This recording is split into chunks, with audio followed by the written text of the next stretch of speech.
Yeah, well, there's a lot of technical problems to solve. So I guess we sort of, studying kind of engineering and physics and biosciences and that kind of thing would be the way to go. Yeah. There are going to be a lot of problems to solve to make a city work on Mars.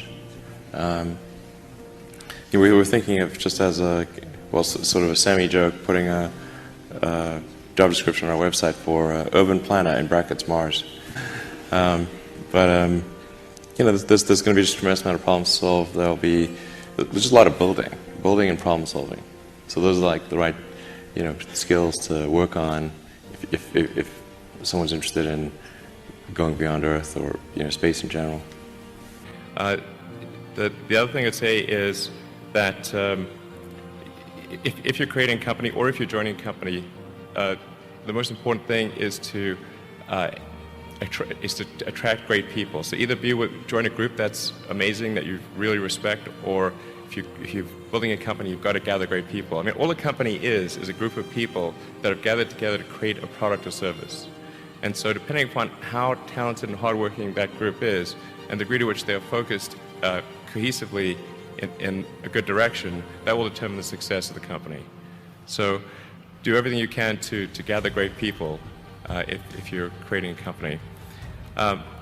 Then I'd say focus on signal over noise. A lot of companies get confused. They spend money on things that don't actually make the product better. So, for example, at Tesla, we've never spent any money on advertising. We put all of the money into R&D and manufacturing and design to try to make the car as good as possible. I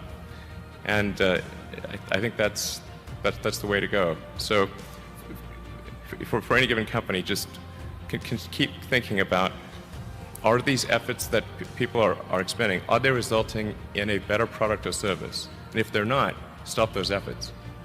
And then the final thing is to sort of don't just follow the trend. So you may have heard me say that it's good to think in terms of the physics approach of first principles, which is, rather than reasoning by analogy, you boil things down to the most fundamental truths you can imagine, and you reason up from there. And this is a good way to figure out if something really makes sense, or if it's just what everybody else is doing. It's hard to think that way. You can't think that way about everything. It takes a lot of effort.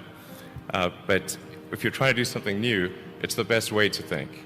And that framework was developed by physicists to figure out counterintuitive things like quantum mechanics. So it's really a powerful method. Anyway, so that's, and then I think that the final thing I would encourage you to do is, now is the time to take risk. You don't have, you don't have kids, but as you get older, your obligations increase. So and once you have a family, you start taking risk not just for yourself, but for your family as well. It gets much harder to do things that might not work out. So now is the time to do that. Before you have those obligations. So I would encourage you to take risks now. Do something bold. You won't regret it. I would advise people to have a high pain tolerance. I mean, maybe there are occasionally companies that get created where there's not an extended period of extreme pain, but I'm not aware of very many of such instances. But I do think that new great entrepreneurs are born every day. Yeah. And we'll continue to see amazing companies get built. But I would definitely advise people who are starting a company to expect a long period of quite high difficulty. But I mean, as long as people stay super focused on creating the absolute best product or service that really delights their end customer, if they stay focused on that, then if you get it such that your customers want you to succeed, then you probably will. Make sure if your customers love you, your odds of success are dramatically higher.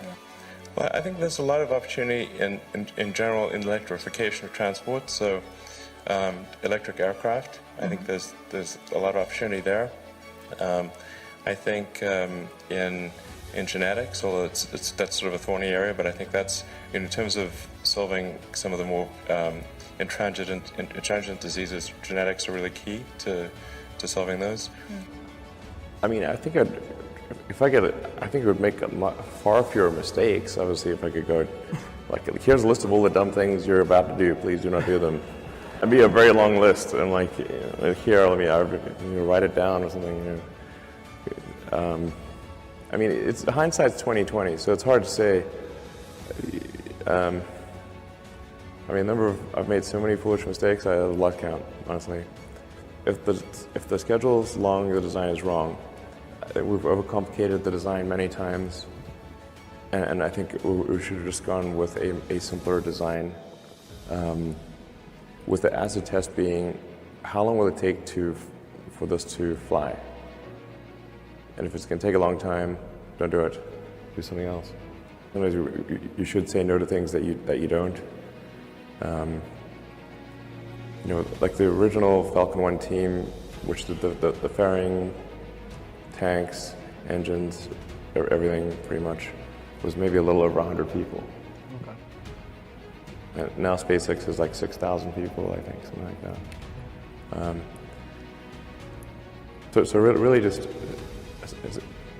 simplify your product as much as possible. And then like, if I think of some of the ways in which, how does a smart engineer make dumb mistakes, is optimize something that shouldn't exist. Don't optimize something that shouldn't exist. When people are trained to do this in college, you can't say no to the professor. The professor's going to give you the exam and you've got to answer all the questions, or they will get angry. And give you a bad grade. So then you always optimize you always answer the question. A lot of the times you should say this is the wrong question. In fact, the question is definitely wrong to some degree, just how wrong. And I think just generally taking the approach that your design is some degree wrong, probably a lot more than you think. Your goal is to make it less wrong over time.